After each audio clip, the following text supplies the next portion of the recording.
በአጠቃላይ ምርጫው ሂደት እንዳየነው እንግዲህ ህዝቡ ይሄው ከጧት ተነስቶ በሰልፍ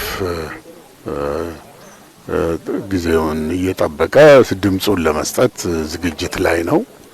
በየቦታም እንዳየነው በጥሩ ሁኔታ የምርጫው ሂደት እየተካሄደ መሆኑንና መራጩም ህዝብ የፈለገውን ሰው ለህዝብ ተወካዮች ምክር ቤትና ለጨፌ ኦሮሚያ የሚፈልጋቸውን የሚደግፋቸውን ሰዎች ለመምረጥ ተዘጋጅቷል። የፈለጋቸውን ሰዎች የመምረጥ መብቱ የተጠበቀ ነው።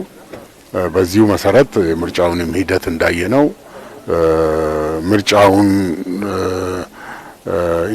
ኢንፍሉዌንስ ለማድረግ ወይንም ገሌ ምረጥ ገሌን አትምረጥ የሚል በአካባቢውም ያየነው ምንም አይነት እንቅስቃሴ ስለሌለ ህዝቡ በገዛ ፈቃዱ በፍላጎቱ የሚያደርገው ምርጫ መሆኑን ማረጋገጥ ይቻላል ማለት ነው።